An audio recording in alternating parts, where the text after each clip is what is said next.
Welcome everyone to today's webinar on Paycheck Protection Program Flexibility and Forgiveness Applications, EIDL Loan Reconsideration presented by the SBA. Many thanks to the SBA for being with us today and to all the participants who have joined in. Please note this webinar is being recorded to share what we learned with the business community. We're excited about the format this morning. Jeff and Howard will share their presentation with you, then follow with ample time for Q&A. Just a reminder, when others are speaking, please keep your audio on mute to minimize background noise. With that said, I'll turn it over to the SBA team. Great. Well, good morning. There we go. Frozen for a minute. Folks, good morning and thank you. It's great to be back with the Chemung Chamber. We appreciate you sponsoring today's event again. As mentioned, I'm Jeff Boyce. I'm the Upstate New York Branch Manager for the U.S. Small Business Administration. I'm joined by my colleague, Howard Garrity. Howard is our Economic Development Specialist in the Elmira office. Hopefully, many of you, most of you know him. He is always your local, your closest and best resource for any SBA programs. So glad to have him join us on today's session. So to get started, I wanted to kind of remind you, as we talked about in a session that we did back several weeks ago, the SBA is in fact, it's a federal government agency. And in normal times and in times like this in a disaster, we provide a broad range of financial and technical assistance. We're going to talk today primarily about the financial assistance, but technical assistance is an important resource too. And so when I say that, I mean basically the work that's done by our resource partners.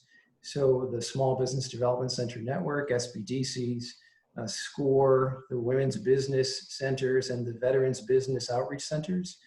Those are great locations for entrepreneurs all across the state, across the country to get assistance with business planning and mentoring. Those services are free and confidential. And importantly, those groups are expert in SBA programs. So they can not only help you with your business planning, but they can help you apply for and access many of the SBA programs. But this morning, as mentioned, we're going to talk about some of the new and amended programs that were authorized by the CARES Act. Here you see on this slide really kind of the triumvirate, the three big things that we have been offering and continue to offer. So the Paycheck Protection Program, as you know, provides forgivable loans that are calculated basically 2.5 times your average monthly payroll. That program remains open until August 8th, unless Congress further extends it or modifies it in some way. And so stay tuned on that, but PPP loans can still be applied for. The Economic Injury Disaster Loan, again, is a long-term, low-interest working capital loan. That program remains open. Again, if you think back, that was the program that we were able to offer earliest when the coronavirus hit. It was closed for a while, then it was reopened only to ag enterprises, but several weeks ago it reopened to all eligible businesses, and we'll talk about who those are. But again, that remains a source of assistance, and many firms will apply for and benefit from support through both programs. And then finally, SBA debt relief. This is maybe less well known, but it's important to point out that, again, the CARES Act provided funding and authorized the SBA to automatically make the payments of principal and interest and fees on both existing SBA loans and new loans made by September 30th of this year. So that's an important feature. It's yet another way that SBA can provide financial relief to businesses. So that isn't the case for an EIDL or a Paycheck Protection Loan, but for any of the other SBA programs, so think a 7A, 504 microloans. If your business has one of those loans in place now, or is looking to get one of those loans by September 30th, the SBA would make those payments for you for 6 months, which is great. So the PPP, I think it's important, since there may be some folks that haven't yet applied, just to remind you who's eligible. So again, the eligibility is broad for a lot of these programs. So it's small businesses defined as having 500 or fewer employees generally. It's also private nonprofit organizations and sole proprietors. So as we talked about before, people in the kind of the gig economy, independent contractors, self-employed, those individuals can also apply for a PPP. And as we talked about, it's basically 2.5 times your average monthly payroll. and it can provide loans of up to $10 million. And again, through some of the recent changes, any amount that isn't forgiven that converts to the term of the loan can now be repaid over 5 years at a 1% interest rate. So it's incredibly favorable terms. So if we just kind of think about, where we've been with the PPP, we've gone through 2 rounds of funding. You do the math, that's $660 billion, 130 plus funding still remains, which is why we're talking about it this morning. The good news is, in our district, the upstate New York district, which basically covers the entire state except Long Island, New York City, Buffalo, Rochester, everything else in between is the upstate district. And we estimate that about 80% of the small businesses in our district have already received a PPP loan, so that's great. Many firms have benefited, but again, we think there still are some out there that maybe could, so that's why we're talking about this.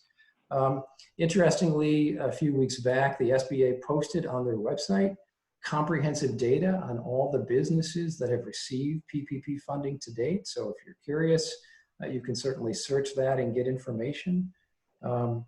It's important to know that the average PPP loan size remains really small. So while there's often a lot of press about those few companies that get huge amounts of PPP funding based upon their size, the reality is that the average loan amount is about $100,000.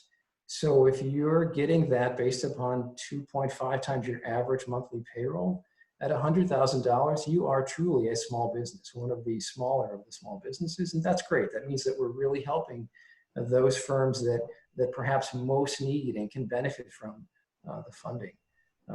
We also know that nationwide, something like 50 million employees have been supported by PPP funding to date. So that's fantastic. The program is working, it's real, it has tremendous reach and benefits across the entire country. But let's take a look at some of the numbers here in New York State. So these are figures put together as of July 17th, so fairly recent. And you see in New York, almost 330,000 businesses have PPP loans already. It's continually changing. There's always more applications coming in until it ends on August 8th or until it's extended. But look at the amount of funding, $38.2 billion.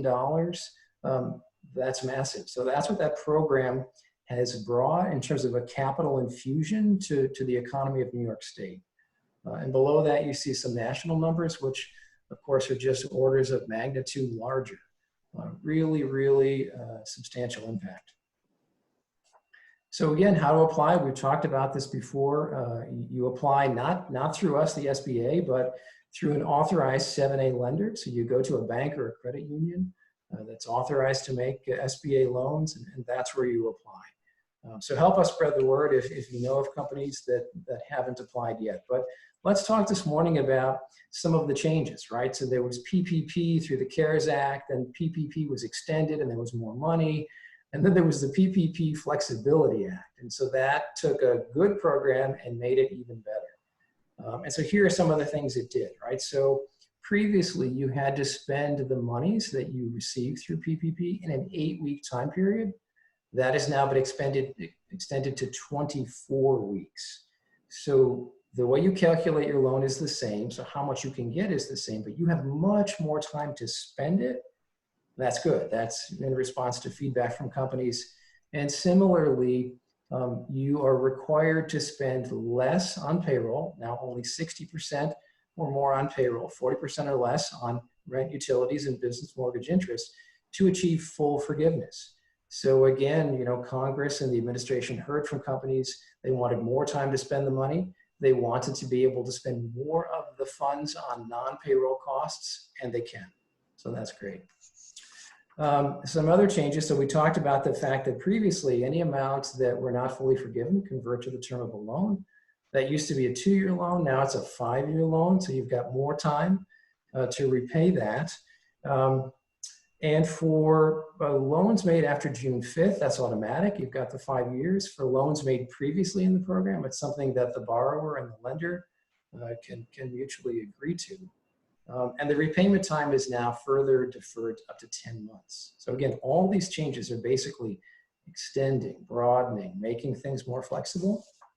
There are also some important safe harbor provisions. So these are basically criteria under which you would not be penalized for some reduction in your employee headcount. So if you're unable to return to the same level of business activity because you had to comply with shutdown orders or other provisions that prohibited or minimized the way your business could operate, that's a safe harbor. That's a condition you could point to, as is the fact that if you tried and made a, quote, good faith offer to rehire your employees and they did not want to come back, so you could not rehire employees, the same people, or if you were not able to find and rehire similarly qualified employees, that is another criteria you could point to that would enable you to not be penalized for a reduction in your headcount. So some other changes that I think have further simplified the process. So previously, you had to spend the money within the 8 weeks, and that was termed the covered period. And so that started immediately upon disbursement of the funds from the lender to the borrower. But that didn't perfectly align with a lot of companies' payroll cycles. So they created this notion of an alternative covered period. So basically, you could kind of shift that and make it align with your payroll, which is great. They also gave some clarity in terms of expenses that are paid or incurred. So a lot of firms said, well, what things count and what time periods do they count in? So basically, if the time period in which you're paying employees or when you're incurring expenses, if that aligns with that covered period or that alternative covered period, then those are expenditures that fully qualify. Another important thing is that they came out with an easy application. So think of this kind of like doing your taxes. There's the long form and the short form. And now with the PPP forgiveness application, there is a similar simplified way that you can file and achieve full forgiveness. So we talked about the 8 weeks to the 24 weeks. Really, I guess what I would encourage folks to do is to file for that forgiveness anytime after the 8 weeks, anytime after you spent the full amount. That's really what's key. You don't have to wait until the end of that 24-week period. So you've got that flexibility.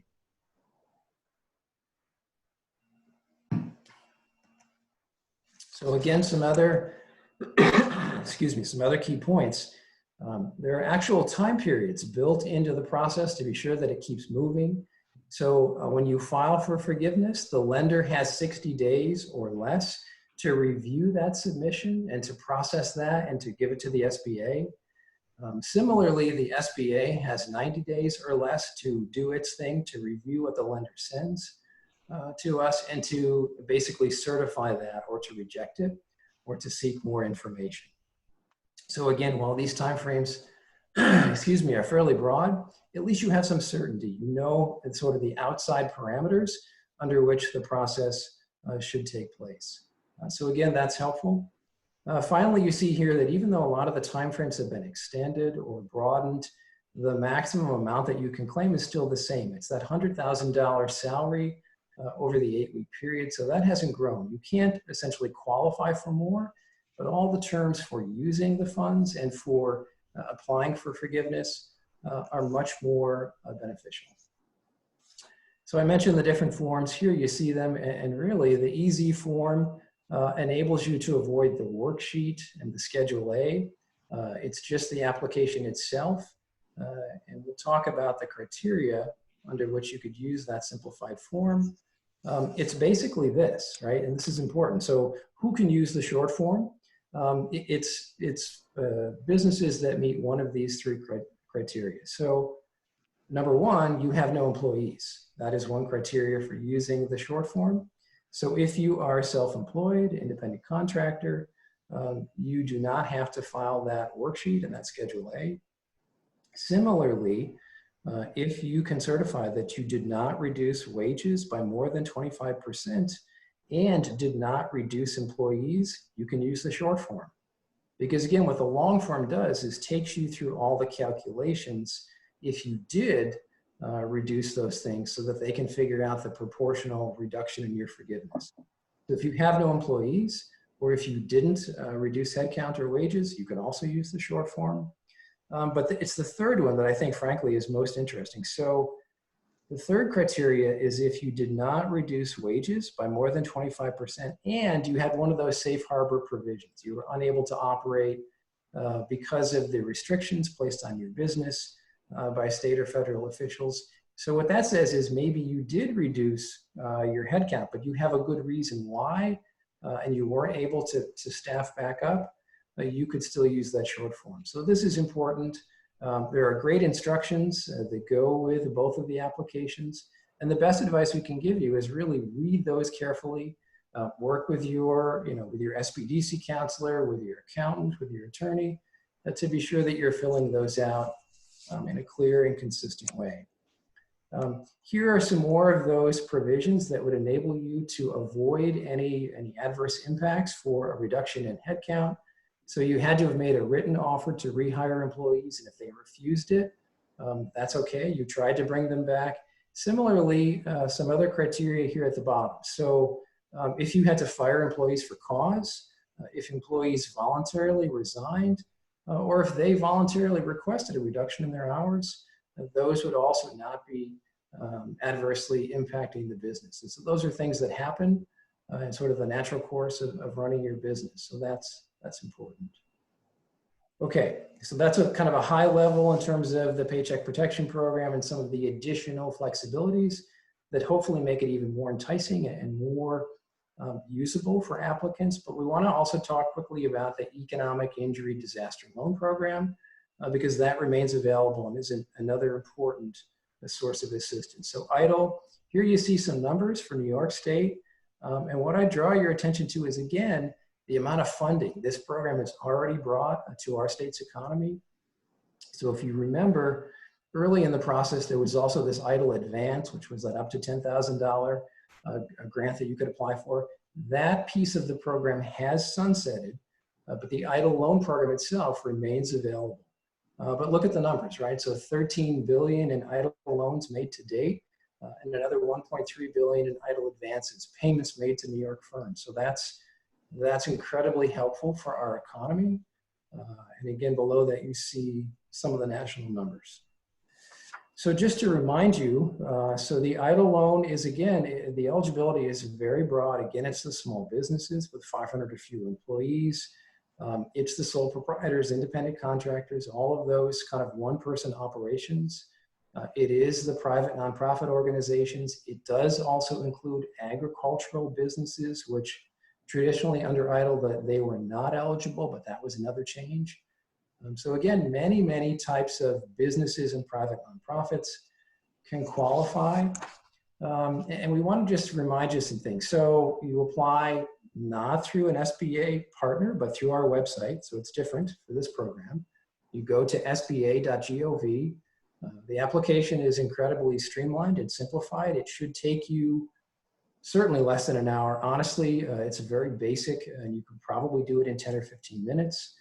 So it's a streamlined application, but what I want to point out to you is the bullet at the bottom, which says that SBA district offices do not have access to the EIDL database, the application database.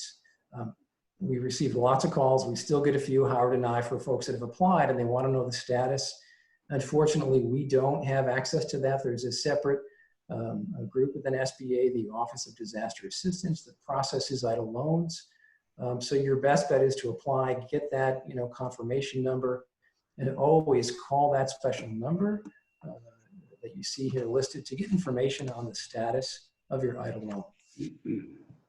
Lots of folks have applied in New York, so I thought it would be helpful to talk about if you were denied. And if you were, don't despair, right? So we'll talk about some common reasons, but anyone who's denied an EIDL loan has the ability to appeal that decision. You've got to do it in writing.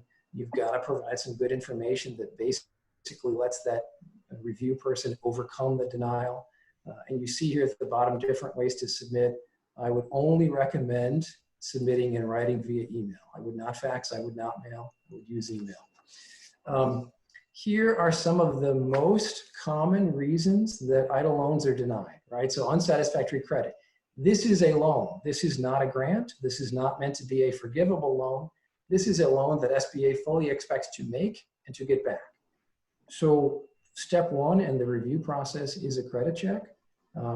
Take a look at your credit report. If your credit score is weak and there are things you can do to improve it, if there are errors on your report, try to fix those. And maybe that's a way to increase your score and get approval.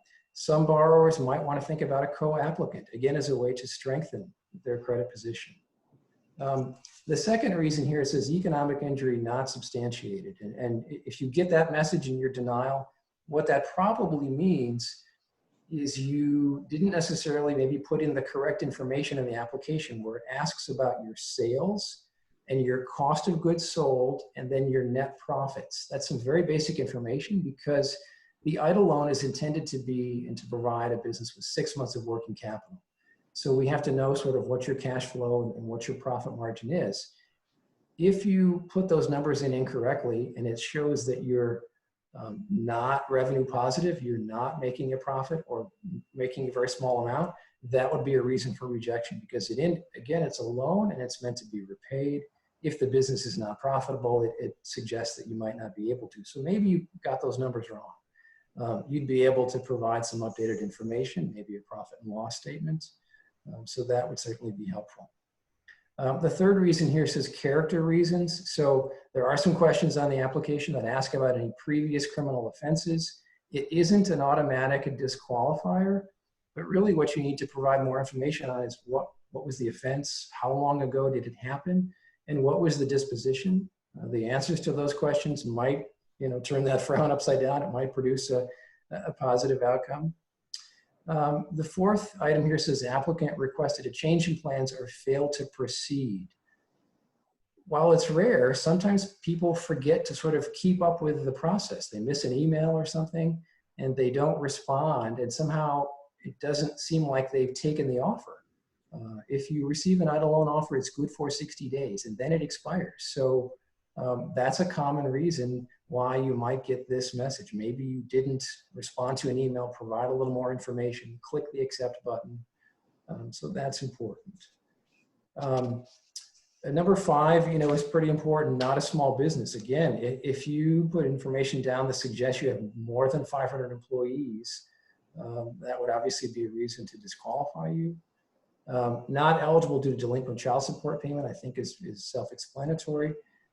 Business activity not eligible. So again, remember, while the eligibility is broad, if your business is involved in lobbying activities, gambling, if you're a financial institution, a bank, you're not eligible.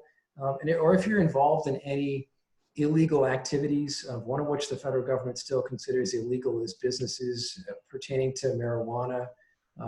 That sometimes comes up. So those are ineligible business types. But again, if you think that's been misinterpreted, you want to provide that information. And the last one is somewhat of a black box, right? So unverifiable information is somewhat of a catch-all. And so here are some things to think about. The reason why you might get this message is if, again, in that very basic questionnaire, you provided some information that suggests that you, the applicant, are not a US citizen.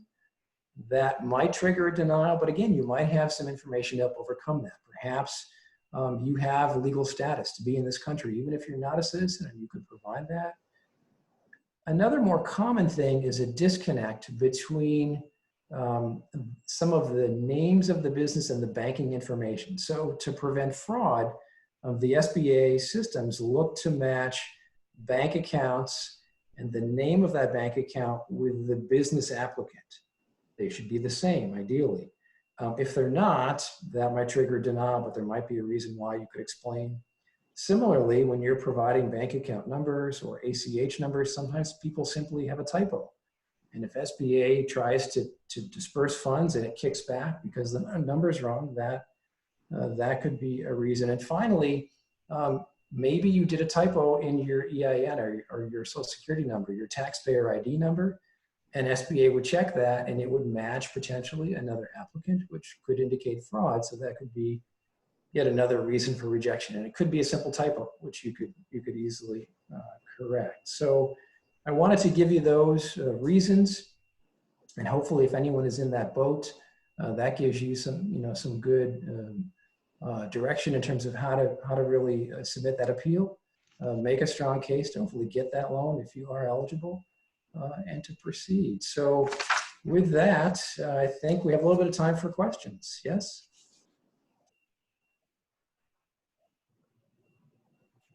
Yes, we do. I have a question. Do we have to spend all the money first before we apply for the forgiveness? So that's a great question. What I would say to you is, yes, spend all of it if you can fully achieve the forgiveness, or spend as much as you can and then apply for forgiveness. You can receive partial forgiveness, and for the amounts that you could not spend in a forgivable way, again, that amount converts to the terms of that loan, which you could pay back over the entire term, or you could always prepay whenever you're able to. So take as much of that time as you need to spend as much as you can, or all of it, to achieve that full forgiveness. But whenever you sort of hit that mark, then apply at that point and get that process started. Thank you. Other questions? I have a question for you from an independent contractor side.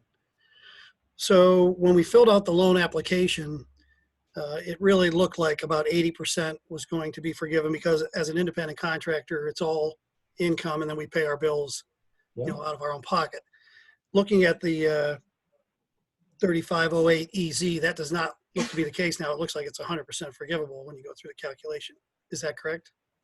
Yeah, I mean, so a lot of the changes that came out in the Flex Act to expend the amount of time you can spend the money, to come up with simplified forms, to create all these safe harbors, those, provided that flexibility, but none of that underlying sort of eligibility or eligible ways to spend the money, none of that changed, with the exception of that percentage, right? So the 60-40 split as opposed to the 75-25, that amount changed, but all those other sort of eligible ways to spend the money remain the same. So it's payroll, and again, broadly defined, includes benefits and other things. And then those non-payroll costs, so rent, utilities, and interest on business debt.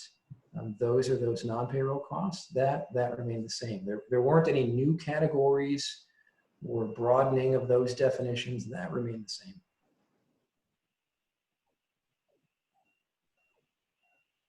Other questions?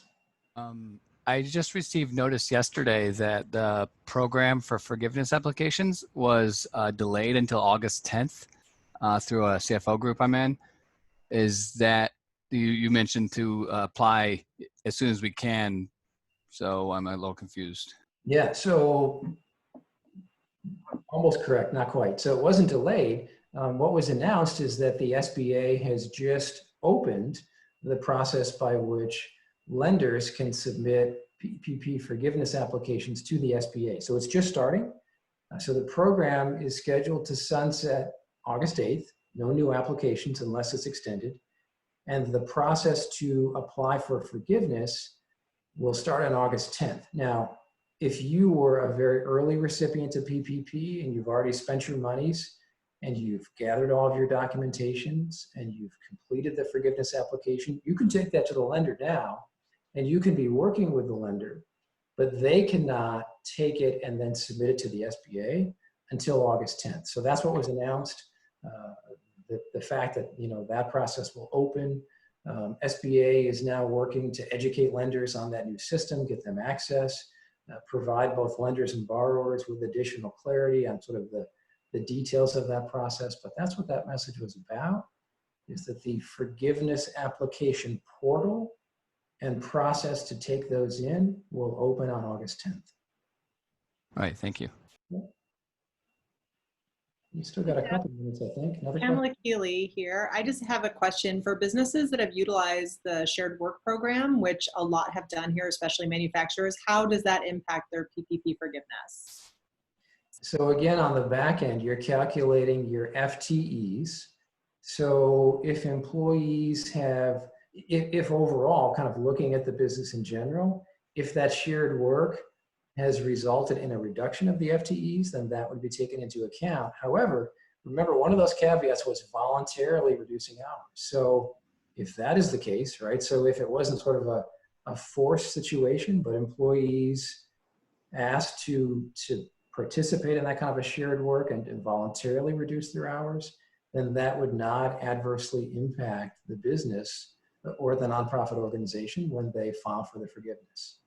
So you have to kind of drill into it a little bit to know what the situation is. Okay, thanks. I just know a lot of businesses too, before the PPP came out and the EIDL loans, they were very, immediately reactionary to the situation at hand. So a lot of them did make that switch. Thanks. Yep. And it's important to remember too that if you received an EIDL advance, which was that grant piece that was sort of bolted onto the traditional EIDL loan program, if you received a grant of whatever amount from $1,000 to $10,000, that will be reduced from your PPP total forgiveness at the time that you apply back to your lender for that forgiveness. So the thinking is basically, PPP is meant to be a grant program. The EIDL advance was a grant program. You could benefit from one or the other, but not both grants. So it gets netted out. You can benefit from an EIDL loan and a PPP, and that does not get netted out. And in fact, many firms, have applied for both. But that's important to remember. Some folks are surprised or they forget that as they're working now to achieve that forgiveness, that any EIDL advance is netted out. But if they, in fact, received the advance and then applied for the full EIDL loan, the advance goes away and becomes a part of the loan. Isn't that correct? No, or it still stays an advance? Yeah, so it doesn't get folded in. So the advance is a grant. That amount was dispersed to the SBA and you got it. And there's no way to repay it. We don't want it back. We don't have a mechanism to take it back. But the EIDL loan is a loan and does have to be repaid.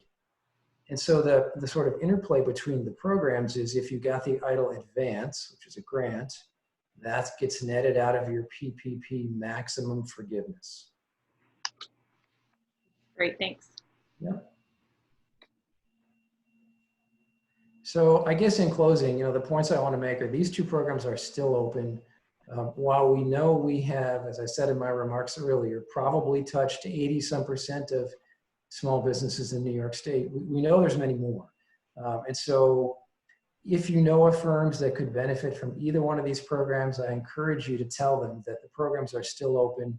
There is adequate funding. The processes are streamlined. The volumes, frankly, are reduced now, so the processing time is quicker. And if they've waited for whatever reason, please encourage them to understand the most recent criteria that is more flexible. And if it's right for them, please encourage them to apply either through an SBA lender or on our website, whether it's PPP or EIDL. If they need any help, they can always call Howard. They can call me. You see my information here. And also connect with our resource partners, the SBDC network, SCORE, and so forth. Those are other great sources of assistance. With that, thank you for your time. Jeff, can I ask one more question? Sure. Going on what Kamala had said about the $10,000. So even if you were able to do everything correctly, you got money from the EIDL advance, that's automatically going to be money you have to pay back. Is that what you're saying? Because it's not going to be forgiven. Yeah, it gets reduced from the maximum forgiveness of PPP. So what that might mean is that you have then a component of your Paycheck Protection Program that could not be forgiven and would need to be repaid. So I guess I can see the payback logic there, but it's paying back a portion of the PPP, not the EIDL advance. Does that make sense? Yes. So in the grander scheme of things, if a business did apply for both, there might have to be some payback, but it's on that PPP side. Yeah. And it's just the mechanics of it, right? So PPP, you're working with a lender, they create a note, they're giving you a loan. Much of it, all of it can be forgiven, but if some of it is a loan, then there's a mechanism there for repayment. The EIDL advance, was a grant, is a grant. There's no mechanism for repayment. So it just, whatever you received, you keep. but it could then trigger some repayment on the PPP side, yeah.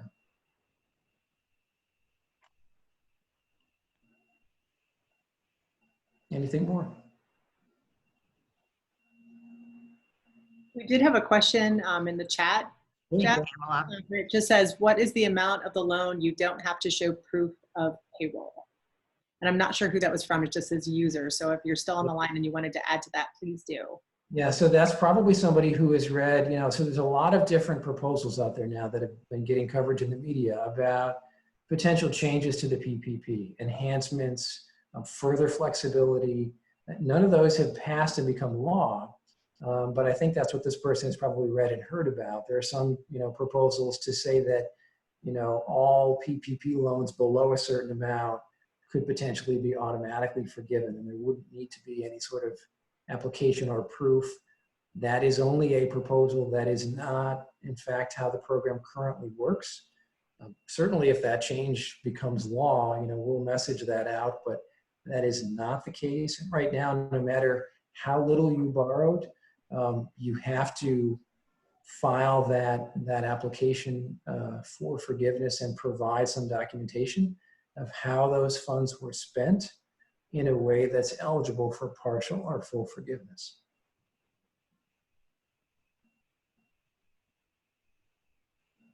All right.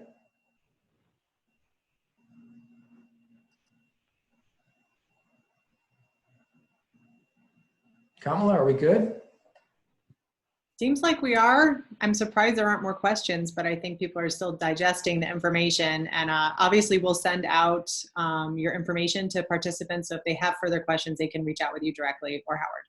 Yeah, that'd be great. So again, you've got my contact information here. Howard Garrity, my colleague, I'm sure you know, his email is a similar construct, first name dot last name at sba.gov. And we're glad to help. That's what we do all day, every day. So absolutely. Don't be shy about reaching out. Thank you. Appreciate it. You're very welcome. Have a great day. Yep. Take care.